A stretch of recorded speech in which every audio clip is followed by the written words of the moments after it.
Pete's Pigskin Previews brought to you by Raider Pump and Supply. Comprehensive looks at a record 83 area high schools this season, from 6-man to 6A, plus homeschool taps and even New Mexico, all leading up to the start of end zone coverage in late August.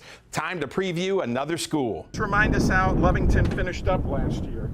Well, Pete, we had a pretty good year. Went 7-5. Lost in the second round of the playoffs. Got a playoff win first, and then we lost in the second round of the playoffs.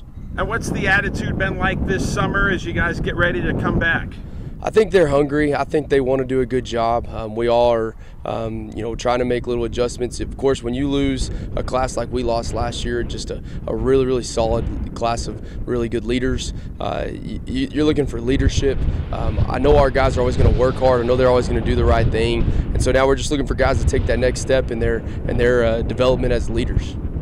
How will the Lovington Wildcats look on the field in 2025? We're always going to do some of the same things we've done for a while, and that's just to, play hard and do what's right. I really want to see us, be explosive again. That's something that we've hung our hat on the offensive side of the ball, is being explosive. So we'll try to continue to get the ball to our playmakers' hands quickly and let them go to work. We've got some really good players in front of us, and so those O-linemen, they're going to do a good job. But defensively, I think that, that we're returning more on that side than we are on the offensive side, and so I think we're pretty salty over there. I think Coach Faith, our defense coordinator, is doing a really good job getting them ready. Last year at this time, everything was brand new defense, and so we're way further in our progression of installing that stuff than we were last year at this point. And how many are back offense, defense? I think offensively we're bringing back I think 6 starters, and then defensively it's a few more than that. But a lot of guys that are now starting, they played some pretty significant time last year, and that'll pay off at the end. So. Talk about your non-district schedule. So only have those 3 non-district games again. We got those big districts, so we'll open up with the Hobbs Eagles down the road, and they're always big, fast, and strong. Tough team to play, and I know they'll be ready for us.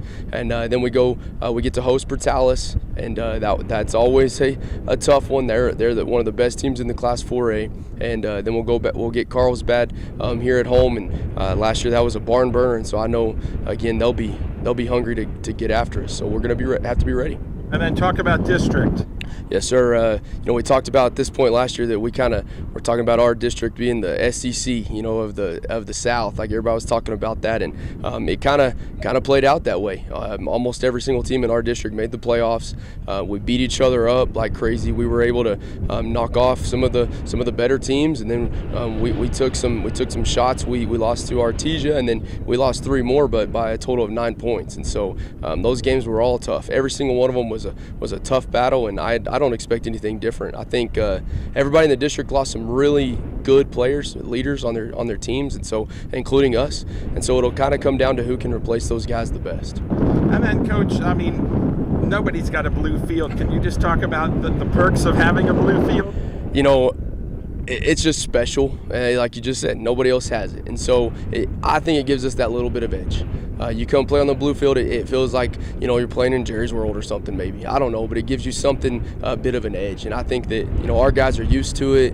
They're excited to run out of that tunnel under these lights in front of these fans. And I think that sometimes it can be a little bit of an awe and a surprising thing for the visitors. So we'll take any advantage we can get. And then what are the goals this year?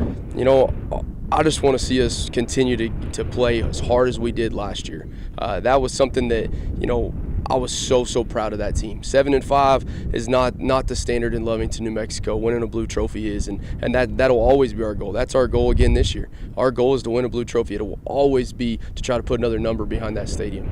But what I was so proud of us last year was we played really, really hard. We won some games that we really had no business even being in, and that came down to just their desire to play and be a Wildcat, and I think that this group will do the same. And so that's the goal. I think that winning district, winning state, when you're in Lovington, that is always the standard. And I think if we do the things I talked about a second ago, we'll have a chance.